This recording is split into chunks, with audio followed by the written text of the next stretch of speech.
오늘은 고린도전서 12장 8절에서 11절 본문을 통해 성령의 은사라는 제목의 마지막 시간, 7번째 시간, 방언과 방언 통역의 은사 하는 제목으로 같이 은혜를 받겠습니다.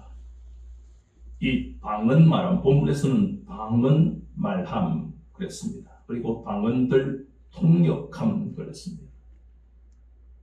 우리는 흔히 방언하면 사투리라 생각하잖아요. 경상도 사투리, 전라도 사투리 아주 재밌잖아요. 그런데 그 사투리를 학술적인 용어로는 방언이라고 하는 것이 맞습니다. 그러나 우리가 알고 있는 그 사투리의 방언의 의미가 아닙니다. 이것은 초이성적인 언어로서의 방언. 그래서 우리가 이 방언을 좀 더 자세하게 우리가 봐야 되겠다. 그래야 이 방언을 왜 사모해야 하는지 이유를 깨닫기 때문입니다. 방언 말함 하는 것을 크게 여러분 머릿속에 세 가지로 이렇게 머릿속에 정리를 하시면, 첫 번째 우리가 알아야 할 이 방언에 대한 것은, 방언은 다양하다. 물론 크게 두 가지로 나누지만 다양하다 하는 것이에요. 크게 두 가지로 나누면, 먼저는 외국어 방언이 있고, 또 하나는 알 수 없다. 말 그대로 알 수 없는 언어다.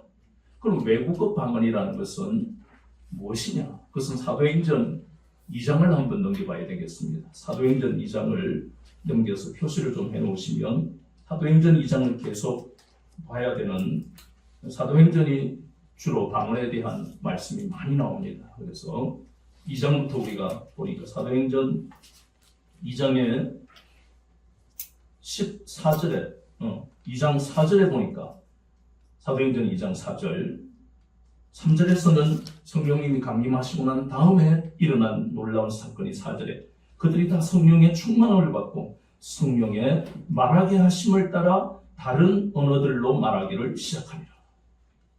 그리고 그 구체적인 것이 다른 언어가 뭐냐 하는 것은 바로 9절부터 11절까지 나오는 다른 언어입니다.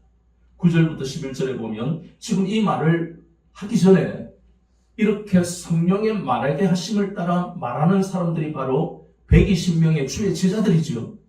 이 주의 제자들은 외국에 나간 적이 없습니다. 그걸 먼저 여러분이 생각을 해야 됩니다. 외국에 나간 적이 없어요. 디아스포라 한 적이 없다는 겁니다. 그렇다면 그걸 생각을 하고 9절부터 보니까, 바데, 메데, 엘람, 메소포타미아, 유대, 갑바도기와 본도, 아시아, 부르기아, 밤벨리아, 애국, 구레네, 가돈, 리비아, 그리고 로마, 그리고 11절 그레데, 아라비아, 이런 모든 나라들이 외국입니다. 외국에 나간 적도 없고 이런 외국어를 공부한 적도 없습니다. 이 주의 제자들은 오직 구약 성경에 늘 암송하고 듣고 하는 데만 익숙할 뿐이지, 그리고 그 제자들의 거의 대부분이 북부 갈릴리 사람들입니다. 어부 출신이라는 겁니다. 그렇다고 무식하다 그 이야기가 아니라 외국어를 배워야 할 이유가 없는 사람들이고 나간 적도 없습니다. 그렇다면 여기 우리가 보이는 사도행전 2장 3절에서 성령님이 강림하시고 난 다음에 일어나는 여러 가지 영적인 현상이 있는데, 1차적인 현상입니다. 이게 다가 아니라 1차적인 현상이 바로 방언이다. 그 방언이 구체적으로 외국어다. 외국어 방언을 그들의 입에서 하게 된다는 겁니다. 그러니까 여기에 지금 디아스포라한 사람들이, 어떤 사람은 밤빌리아, 마게도니아, 혹은 메데, 바사 이런 데에 살고 있는 사람들이 6월절이기 때문에 예루살렘에 온 거예요. 우리 잘 알잖아요. 구약의 3대 절기. 그러면 디아스포라, 외국에 나가 있는 유대인들이 돌아옵니다. 그때에 이 사람들이 들어보니까 자기가 나가 있는 그 외국어가 제자들의 입에서 나오더라는 겁니다. 그것이 바로 성령님이 강림하시고 난 다음에 나타난 1차적인 현상으로서의 외국어 방언입니다. 그러면 이런 걸 이제 또 요즘도 하느냐? 그건 아닙니다. 이 우리가 봤던 메데라든가 로마나 또 애굽이나 밤빌리아나 마게도니아 이런 메소포타미아 이런 언어들을 사용하는 사람도 어쩌면 방언에서 있을지 모르지만, 대부분 우리가 경험한 바로는 많은 외국어 방언이 중국어 방언하는 사람이 있고, 일본어 방언을 하는 사람도 있고 영어로 하는 사람도 있고 혹은 드물지만 유럽 쪽에 있는 나라에 외국어를 하는 사람도 있습니다. 그러니까 외국어 방언이 끊어졌습니까? 중단되지 않았습니다.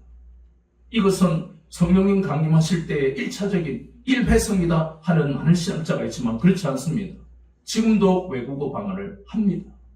이게 방언을 크게 두 가지로 나누면 첫 번째가 외국어 방언을 한다는 겁니다. 두 번째 방언은 알 수 없다. 이것은 우리가 읽었던 고린도전서 14장을 넘겨보니까 고린도전서 14장에 보면 고린도전서 14장 2절에 보니까 14장 2절 방언을 말하는 자는 사람에게 하지 아니하고 하나님께 하나니 이는 알아듣는 자가 없고 영으로 비밀을 말합니다. 그러니까 두 번째 방언의 종류는 바로 하나님께 올리는 영으로 하는 언어다. 그래서 알아듣는 사람이 없다 하는 겁니다. 알아듣는 사람이 없습니다. 사람마다 그 방언을 알아들을 수 없는 초이성적인 말을 할 때 다른 사람은 못 알아듣습니다. 이것이 방언의 종류입니다. 두 번째 우리가 알아야 할 것은 바로 방언이 도대체 어떤 유익이 있느냐 하는 겁니다. 우리가 앞에서도 9가지 은사 중에 예언을 했습니다. 그리고 방언과 예언에 대해서는 계속해서 12장에서 14장에 이르기까지 계속 나옵니다. 이 방언이 어떤 유익이 있느냐? 개인의 덕을 세우는 데 유익이 있다. 그러니까 개인의 덕을 세운다. 즉 개인의 유익을 위해서 성령님이 우리에게 주시는 은사 중에 하나가 방언의 은사라는 겁니다. 개인의 덕을 위해. 물론 이것은 아까 우리가 이야기했던 이 방언이라는 것은 우리가 다시 사도행전 2장에 넘어가 보면 사람들이 뭐라고 하는지 아까 우리가 보았던 사도행전 2장에 보시면 2장 거기에 보면 2장 13절에 또 어떤 이들은 조롱하여 이르되 그들이 새 술에 취하였다 하더라. 그러니까 알 수 없는 말, 분명히 여기서는 외국어 방언을 배운 적도 없고 외국에 나간 적도 없는 사람들이 하는 그 말만 한 게 아니라 120명의 이 마가요한의 다락방에 있어서 열흘 동안 기도했던 이 사람들 중에는 모두가 다 외국어 방언만 한 게 아니고 새 술에 취했다 하는 것은 바로 외국어, 예를 들어 메소포타미아 언어를 모르는 사람이 이런 말을 할 수도 있고 그 다음에 또 방금 고린도전서 14장 2절에 보았던 것처럼 알 수 없는 말을 해서 술 취했다라고 이야기할 수도 있다는 겁니다. 그래서 이것이 바로 방언이다. 방언인데 개인의 유익을 위해서 성령 하나님이 주신 것이다 하는 겁니다. 그리고 세 번째 우리가 알아야 할 것은 바로 이 방언을 통해서 불신자들에게 초자연적인 이적의 증거로 나타나는 것이다. 그러니까 쉽게 말해서 이 방언을 했을 때 어떤 사람은 방금 우리가 이 사도행전 2장 13절을 보았잖아요. 어떤 사람은 술 취했다 이렇게 반응할 수 있어요.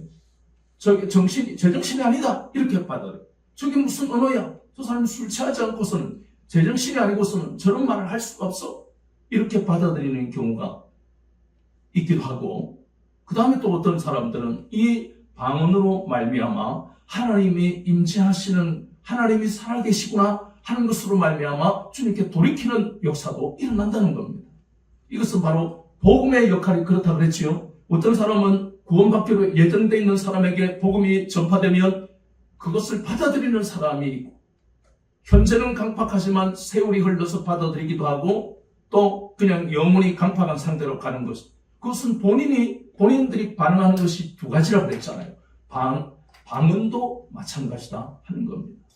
우리가 이걸 정리를 하면 이 세 가지를 정리를 하면 도대체 그러면 방언이 개인의 덕을 세운다, 개인에게 유익이 있다 그렇게 이야기를 했는데 그럼 도대체 또 어떤 불신자에게는 이것으로 말미암아 예수님을 만나는 계기가 될 수도 있고 마음이 더 강팍해질 수도 있다 했는데 이게 참 정리가 안 되잖아요. 이걸 한마디로 정리를 하면 방언은 바로 본문에 또 아까 우리가 사도행전 2장을 넘기지 말아 그랬는데요. 사도행전 2장을 다시 펴면 자, 거기에 보니까 11절을 봅니다. 11절에 그레데인과 아라비아인들이라 우리가 다 우리의 각 언어로 하나님의 무엇을 말함을 들었다? 큰 일을 말함을 듣는 이것입니다. 다시 이야기해서 방언이 뭐냐? 방언의 목적이 뭐냐? 성령님이 왜 방언의 은사를 주시느냐? 그것은 바로 하나님의 큰 일을 말하는 것이다. 그 하나님의 큰 일이 뭐냐? 자, 점점 더 우리가 깊이 자세하게 이야기하면 하나님의 큰 일은 두 가지입니다. 하나님의 큰 일이 무엇이냐? 두 가지. 첫 번째는 예수 그리스도의 구속 사역이 성취되었다. 그렇죠? 하나님의 가장 큰 일이 두 가지인데 첫 번째는 내가 독생자를 아들을 보내겠다. 그건 구약에서 끊임없이 예언하시고 계시하신 것이에요. 그게 성취됐다는 겁니다. 그게 큰 일인 거예요. 그러니까 방언으로 외국어 방언이든 주의 제자들이 110명이 외국어 방언을 하든 알아들을 수 없는 말을 하든 그 말의 초점, 주제는 한 가지였다는 겁니다. 하나님의 큰 일을 말하는 거예요. 그 큰 일이 뭐냐고요? 첫 번째는 예수님의 구속사역이 성취되었다. 두 번째 하나님의 큰 일은 바로 성령을 보내겠다 하는 그 약속이 성취된 거예요. 이것은 구약의 요엘서 2장 28절에서 천하 만민이 누구든지 원하기만 하면 성령을 받을 것이다. 만민이 성령을 받을 것이다. 그 약속이 성취됐어요. 구체적으로 사도행전 1장 4절과 5절에 보면 아버지께서 약속하신 것을 기다리라. 요한은 물로 세례를 주거니와 너희는 몇 날이 못되어 성령으로 세례를 받을 것이다. 이것이 성취된 거예요. 그게 바로 예수님도 말씀하신 거예요. 그 약속과 그리고 요한복음에서도 14장에 보니까 내가 가면 또 다른 보혜사를 보낼 것이다. 그것이 요한복음의 약속이고 사도행전에서 예수님이 승천하시기 전에 제자들에게 하신 약속이고 그러니까 두 번째 하나님의 큰 일은 바로 성령님을 보내시겠다 하는 약속이 성취된 겁니다. 그러면 하나님의 큰 일을 방언을 한다. 외국어 방언으로 막 애굽의 방언으로 로마의 방언으로 막 하는 것이 바로 그 두 가지를 방언으로 말하는 겁니다. 이게 고린도전서 앞으로 12장 이하에 나오는 방언에 대한 깊이 있는 내용들이 나오는데 그걸 다른 말로 바꾸면 하나님을 찬미한다는 겁니다. 하나님을 찬양하는 겁니다. 뭐로서요? 방언으로. 하나님을 찬양하는 내용이 뭐라고요? 예수님을 이 땅에 우리에게 보내셔서 우리가 구원받았다는 것. 구약에 끊임없이 예수님 메시아를 보내야겠다 하신 그 약속이 성취된 것. 그리고 두 번째는 우리를 도우시고 늘 동행하시는 성령을 보내시겠다 그 약속이 성취된 것. 그걸 제자들이 120명 끊임없이 어떤 사람은 외국어 방언으로 어떤 사람은 알아들을 수 없는 말로 하나님을 찬미하는 아들을 우리에게 보내주셔서 감사합니다. 그분이 바로 메시아이셨습니다. 감사합니다. 내가 구원받음을 감사합니다. 또 성령님이 나를 도우셔서 내 입에 할 말을 주실 것이고 사람을 두려워하지 않게 하실 것을 감사합니다. 이걸 끊임없이 하나님을 찬양하는 거예요. 뭐로요? 방언으로. 가장 중요한 게 이거예요. 하나님이 방언을 주신 것은 자랑하라고 주신 게 아니에요. 바로 하나님을 찬미하라고. 그 찬미의 주 내용이 뭐라고요? 아들을 보내셔서 구속사역이 성취된 것. 두 번째는 우리를 일평생 하나님께로 주 예수, 주 하나님께로 인도하시는 성령님을 우리에게 보내신 약속이 성취된 것. 이 두 가지를 끊임없이 방언으로 찬양하는 거예요. 그래서 방언 은사를 받은 사람은 가장 먼저 이것이 방언으로 기도할 때 첫 번째로 나와야 되는 거예요. 성경적이에요. 그것이 하나님이 기뻐하시는 것이고 성령님이 우리에게 방언을 주신 이유가 바로 하나님을 찬양하는데 그 내용이 아까 두 가지. 그래서 항상 우리가 개인적인 기도 내용이 얼마나 많습니까? 그러나 그럼에도 불구하고 성령 받은 이 제자들이 맨 먼저 한 것이 뭐라고요? 하나님을 찬미한 거예요. 이 사람들이 찬미할 환경이 됩니까? 예수님이 핍박을 받았고 예수님 끊임없이 제자들에게 내가 핍박을 받은 것처럼 너희들도 핍박을 받을 것이다. 그러니 그 핍박을 받아들여라. 그것이 마태복음 16장 24절 아닙니까? 자기를 부인해라. 자기를 부인해. 너희들도 내가 간 것처럼 너희들의 십자가를 지고 가라. 그게 환난과 핍박이 끊임없이 있을 것이다. 그 말씀이에요. 예수님을 믿으면 손해보는 것 같고, 예수님을 믿으면 날마다 어려움이 오고, 이러니까 예수 믿다가 막 교회 안 나오고 하는 그런 과정을 모든 사람이 다 겪는 거예요. 그 사람들이 불신앙이다 하고 이야기하기 전에 바로 예수님이 가신 그 길을 따라가고 있기 때문에 그런 고통을 겪는 거예요. 너무너무 견디기 힘든 고통이잖아요. 그걸 우리가 불신앙으로 우리가 치부하고 판단해버리기 전에 너무너무 고통스러운 길인 거예요. 자, 그럼에도 불구하고 제자들에게 앞으로 예수님처럼 얼마나 많은 핍박이 있을지, 그건 우리가 잘 보는 것처럼 사도행전에 계속해서 예수님은 주로 바리새인과 서기관들에게 핍박을 받으셨어요. 그런데 제자들은 사두개인들에게 핍박을 받았습니다. 사두개인은 한마디로 말하면 이 사람들은 신앙이 없어요. 신앙이 없는 사람, 자유주의자들입니다. 하나님을 믿지 않아요. 말로만 천사의 존재도 인정하지 않습니다. 그런 사두개인들의 심각한 여러 가지 얼마나 많은 핍박을 이들이 받는지 모릅니다. 그럼에도 불구하고 그게 다가오고 그게 있을 줄 아는데, 보세요. 성령 받기 전에도 이 제자들은 예루살렘에 예수님이 돌아가셨지만 예수 믿는 그 이단들을 잡으려고 지금 눈을 부라리고 있는 그런 예루살렘에 다시 돌아온 거예요. 다시. 왜요? 승천하시기 전에 예수님이 제자들에게 너희들에게 이런 핍박이 있을 것이다. 그러나 두려워하지 말라. 약속의 말씀을 붙들고 너희들 기다리고 기도하라. 그리고 그들은 예전에 예수님을 배신하던 그런 모습이 아니었잖아요. 그래서 마가요한의 다락방에 120명이 모여서 오직 기도한다. 주여, 너무나 두렵습니다. 그러나 약속의 말씀을 붙들고 우리에게 담대함을 주실 것을 믿고 그렇게 기도했던 사람들, 마침내 성령의 강림하심을 통해 그들은 다른 사람이 되어버렸잖아요. 그래서 그들이 첫 번째 한 것이 바로 성경적으로 하나님을 찬미한 것이다. 방언을 주신 목적과 우리가 방언 행사를 받는 이유는 바로 첫 번째 뭘 먼저 한다고요? 하나님을 찬미하는 것이다. 나를 구원하심을 감사합니다. 아멘. 내게 성령을 보내심을 감사합니다. 아멘. 내가 계속해서 성령님이 나를 인도하실 것을 믿습니다. 아멘. 이게 첫 번째 방언을 받은 이유예요. 아무리 내 문제가 급해도 성경적으로 우리가 가야 되는 거예요. 성경이 뭔데요? 하나님 계시하신 말씀이에요. 하나님이시라는 거예요. 예수님이 말씀하시고 예수님이신데 주님을 따라가는 것이 바로 성경에서 말씀하시는 게 근거예요. 내 멋대로 판단하는 것은 신앙이 아닙니다. 굉장히 위험해요. 그래서 하나님을 찬미하는 것이다. 두 번째는 하나님의 비밀을 말하는 것이다. 하나님의 비밀. 하나님의 비밀은 우리가 알 수 있습니까? 피조물인 우리가 어떻게 알아요? 우리가 알 수 없죠. 그런데 고린도전서 2장 10절에는 오직 하나님이 성령으로 이것을 우리에게 보이셨으니 성령은 모든 것 곧 하나님의 깊은 것이라도 통달하시다. 성령님이 가르쳐주시오. 성령을 우리가 의지해야 되는 이유가 여기에 있습니다. 하나님의 비밀을 피조물인 우리가 어떻게 합니까? 성령님을 의지해요. 하나님의 깊은 것을 성령님이 우리에게 세미한 음성으로 가르쳐주십니다. 얼마나 감사한 겁니다. 그래서 보혜사라는 겁니다. 성령님은 우리에게 은혜를 베푸시는데 그 은혜가 우리의 인도자, 하나님 앞에 또 우리를 변호해 주시는 변호사, 우리와 동행해 주시고 이 성령님을 무조건 의지해야 하는 이유가 여기 있는 겁니다. 세상 누가 고통당할 때 우리에게 다가옵니까? 다가오는 사람은 가끔 있지요. 위로가 됩니다. 그러나 그것은 거기에서 끝이에요. 계속해서 힘과 용기를 줄 수 있는 것은 인생이 아닙니다. 하나님만이 우리에게 그러한 힘과 능력과 용기와 위로를 주실 수 있어요. 계속해서 현실을 이길 수 있도록. 그래서 방언을 한다는 건 여러분이 방언 기도할 때마다 느낀 게 뭐냐? 알아야 될 건 성경적으로 우리가 방언은 영적인 것이지만 성경을 통해서 그 기준을 우리가 보는 거예요. 방언을 할 때마다 우리가 알아야 할 것은 하나님이 임재하셨다.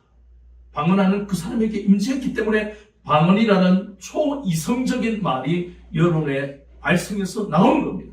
하나님이 오셨구나. 그럼 방언하다가 감사하세요. 하나님 나를 만나러 오셨군요. 나에게 임재하시군요. 나의 삶을 간섭하시군요. 그걸 감사해요. 방언을 하면서. 그래서 하나님을 찬미하는 게 자연스러운 거예요. 방언을 하면서.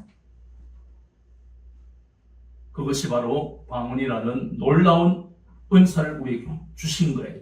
어떤 상황에 있던가 그러한 상황 속에서 하나님을 찬미하는, 그래서 그 하나님의 비밀을 알 수 없는 피조물인 우리 입장에서 성령님이 가르쳐 주시는 거예요. 그 비밀, 고린도전서 2장 10절뿐만 아니라 골로새서 2장 2절에도 성경은 뭐라고 말씀하십니까? 하나님의 비밀은 곧 뭐라고요? 예수 그리스도다. 하나님의 비밀이 예수 그리스도. 구약 그리고 신약 이 성경 66권은 바로 하나님의 비밀인 예수님에 대해서만 말씀하시는 거예요. 오직 예수. 세 번째 방언이라는 건 바로 하나님께 우리의 심정을 간구하는 것이다.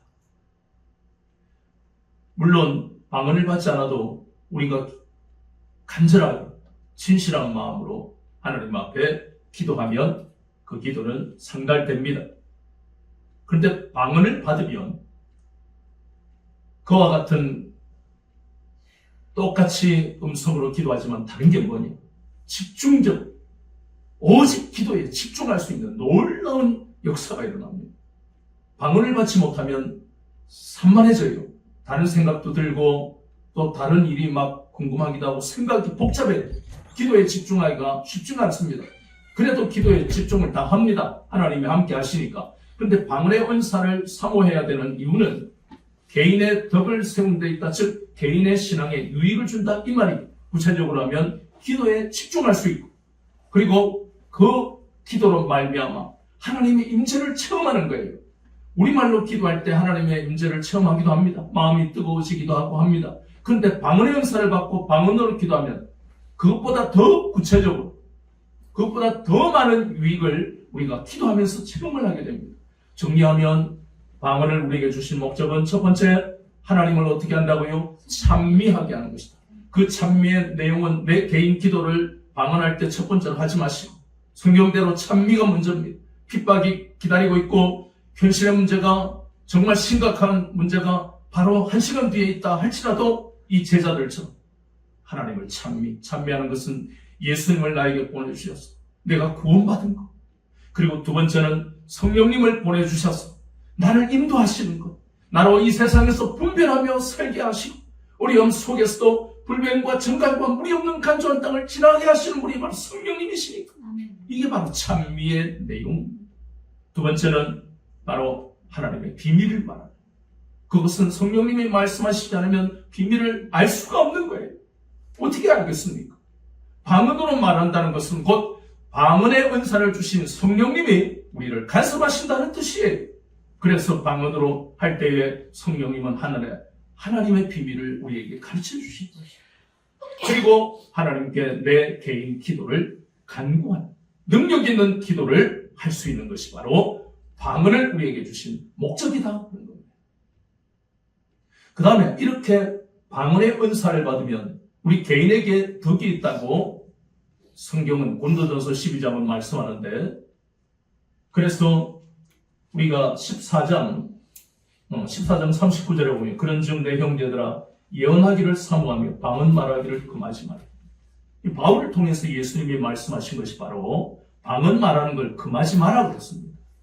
금하지 마라고 성경은 분명히 말씀합니다. 그런데 문제는 고린도전서 14장 2절을 아까 읽어보니까 알 수 없는 언어였기 때문에, 그래서 알 수 없으니까 뭘 같이 받아야 되느냐. 여기에서 우리가 고린도전서 12장 10절에 보면 각종 방언 말함을, 그리고 어떤 사람에게는 방언들 통역함, 이게 묶여져 있는 거예요.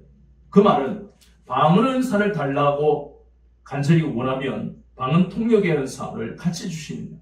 그게 아니라 이게 연결되는 겁니다. 방언의 은사를 받았으면 뭣도 구해야 한다고요? 방언 통역의 은사도 구해야 합니다. 방언 통역의 은사를 왜 구해야 하느냐? 이것도 성령의 말하게 하심을 따라 말한 것을 풀어주는, 그러니까 이 통역이라는 것은 일반 우리 외국어를 통역하는, 번역하고 통역하는 그런 통역사고의 개념이 다르고 오직 방언만을 통역하는 그 은사, 능력이 방언 통역의 은사입니다.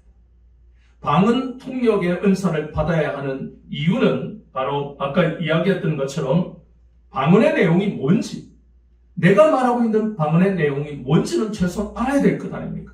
물론 고린도전서의 12장에 보면 고린도 교회에 바울을 통해 예수님은 각각이 방언을 하지만 그 방언의 통역을 통해서 질서 있게 하라 말씀하시는데 우리 현실 교회에서는 사실 참 힘들어요.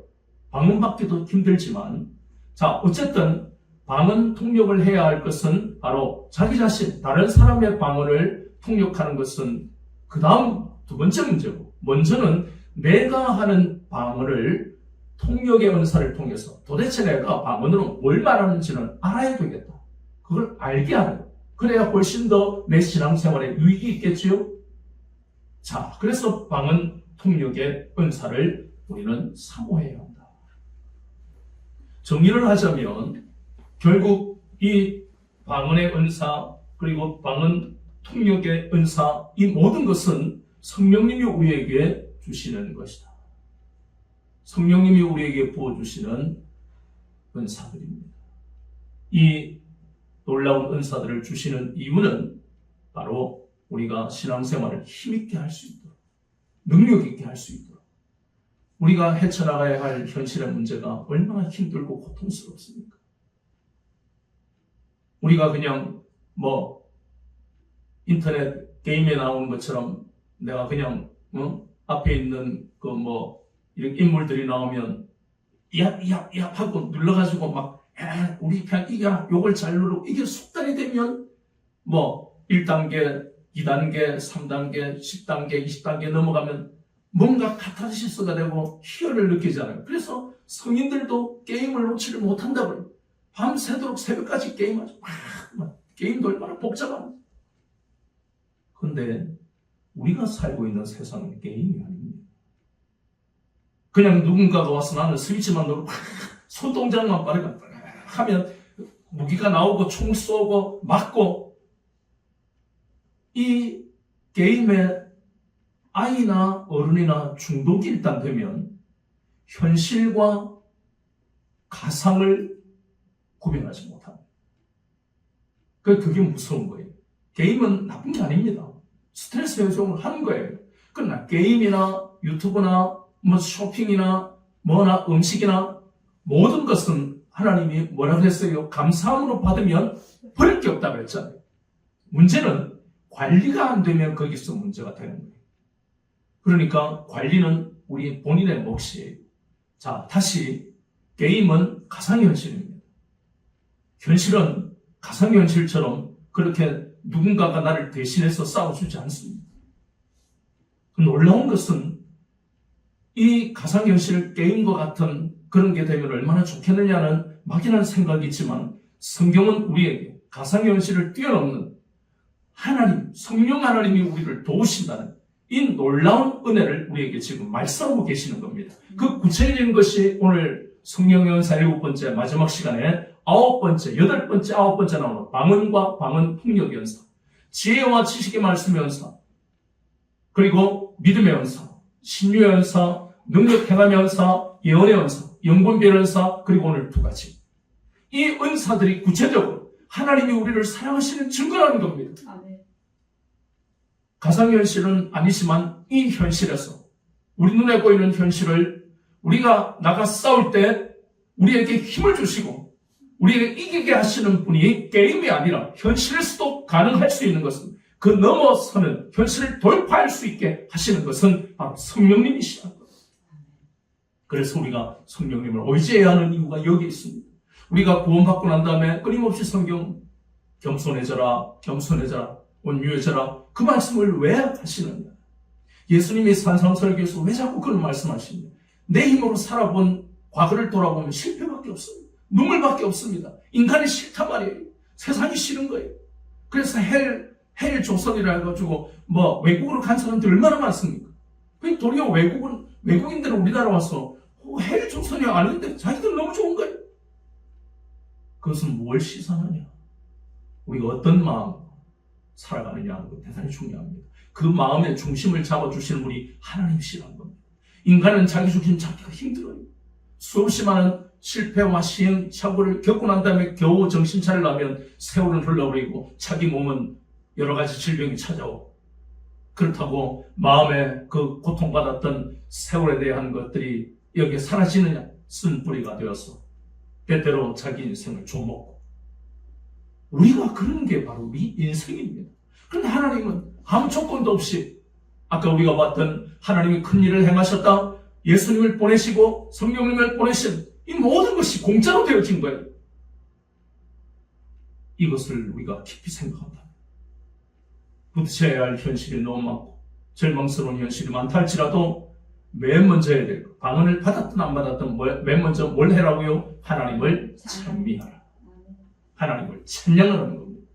내일 당장 직장에 새로운 직장 옮기거나 이직하거나 새로운 직장에 들어갈 때라도 맨 먼저 해야 될 게 뭐예요? 하나님, 나에게 능력을 주셔서 합격하게 해주세요. 잘 옮기게 해주세요. 좋은 사람 만나게 해주세요. 부자 되게 해주세요. 내가 산 주식이 100배로 늘어나게 해주세요가 먼저가 아니다. 그건 나쁜 게 아니에요.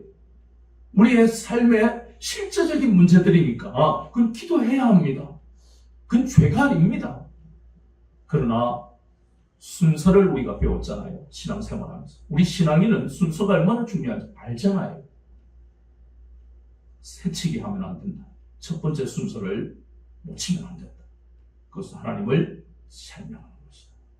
방언을 받았든 안 받았든 당장 1시간 뒤에 정말 심각한 문제를 감당해야 된다 할지라도 맨 먼저 해야 할 것을 잘하는 사람을 하나님은 축복하시고 그런 사람을 찾으시는 거예요. 날마다 불평이나 기도를 한다. 아이고 하나님, 맨날 불평하면서 기도하고 기도 끝나고 난 다음에도 에휴 되겠다. 하나님은 그래, 너는 순서가 조금 있다. 두루두루 돌아보시면서 하나님은 지금 복을 주실 사람을 찾는 거예요. 어떤 사람을 하나님 기뻐하신다고요? 하나님을 찬양하고. 아이고, 네가 지금 하나님을 찬양할 형편이 못 될 텐데. 우린 다 그래요. 나에게만 어려움이 있는 게 아니에요. 다른 사람도 있고. 크고 작고가 중요한 게 아니에요. 그 사람에게 남들이 볼 때는 작은 어려움 같지만 나에게는 심각한 거예요. 그럼에도 불구하고 하나님이 원하시는 것은 방언을 받았든 안 받았든 하나님을 찬양해야 될 이유 두 가지 이야기했지요. 첫 번째는 예수님을 통한 구속사역이 성취됐다. 쉬운 말로 말하면 예수님이 나를 구원하셨다. 두 번째는 거기서 끝나는 것이 아니라 일평생 이 땅에서 성령님이 나를 복된 길로, 실패의 길이 아니고 비극의 길이 아니고 재앙의 길이 아니고 복된 길로, 형통의 길로, 영생의 길로, 생명의 길로 인도하시는 성령님을 보내셨다는 것. 이 두 가지가 하나님의 큰일. 이게 먼저다. 기도요. 아무리 급해. 이 순서를 지켜야 신앙이 자랍니다. 이 순서를 안 지키면 어떻게 흘러갑니까? 신앙이 자라기가 힘들고 겨우 교회 다니고 그 다음에 아니면 아예 기복주의로 가버립니다. 복 주시면 그것만 보고 하나님이 나를 사랑하시네. 그러면 안 된다. 하나님을 찬양하는 게 어떤 어려움 속에서도 그걸 먼저 하면 우리가 믿음이 자라요. 금방 응답이 없더라도 믿음이 자라니까 까칠해질 수가 없잖아요. 온유해질 수밖에 없는 거예요. 겸손해질 수밖에 없는 거예요. 하나님이 우리를 깎으신단 말입니다. 어려움을 통해서 아름답게 빚어가십니다. 괴물로 만드는 게 아니에요. 세상은 우리를 괴물로 만들잖아요. 헬조선이야 괴물이 되어버렸잖아요. 그냥 지나간 아무도 없는 사람 막 때리고 불특정 다수에게 폭력을 휘두르는 거예요. 왜 그렇습니까? 괴물들이니까. 자기가 원하는 대로 안 풀리니까. 근데 우리는 그게 아니에요. 하나님이 아름답게 빚어가시는 걸 믿는 사람들이에요. 그래서 온유해지는 거예요. 하나님이 주실 거니까. 많은 샘이 있으니까. 이런 비가 복을 채워주실 거니까. 이것이 바로 방언 하나에만 국한시키면 안 된다. 은사 9가지에만 국한시키지 말고 성령님이 은사를 주시기 위해서 이 땅에 오신 게 아니에요. 은사가 첫 번째 목적이 아니다. 우리를 돕기 위해서 오시는 거예요. 돕기 위해서. 우리를 하나님이 우리를 도우시면요. 우리는 이길 수 있는 거예요. 사람은 한계가 있잖아요. 한계가 있으니까 우리는 이 속에 쓴뿌리들이 너무 많잖아요. 세상 사람은 쓴뿌리가 너무 많아요. 그냥 분노를 억누르고 살아가니까 질병이 찾아오고 기쁨이 없고 말도 거칠고. 근데 우리는 점점 하나님이 그 똑같은 어려움 속에서도 우리를 아름답게 빚어가시니까 점점 언어는 온유해질 수밖에 없고 겸손해질 수밖에 없고, 그래서 우리는 이 방언의 은사를 통해서 방언을 받은 분들 또 안 받았다 할지라도 가장 먼저 해야 할 것이 뭐라고요? 하나님을 찬양하는 거예요. 나를 구원하시고 나를 도우시는 하나님이 나를 도우신다. 이게 성경 속에 지금 다 기록되어 있잖아요. 그래서 그 놀라운 은혜를 이 부활의 아침에 마음에 새기고 이 신앙의 가장 중요한 순서를 늘 잊지 않고 하나님을 찬양하며 사는 여러분 되시기를 우리 주 예수 그리스도 이름으로 축원합니다. 아멘.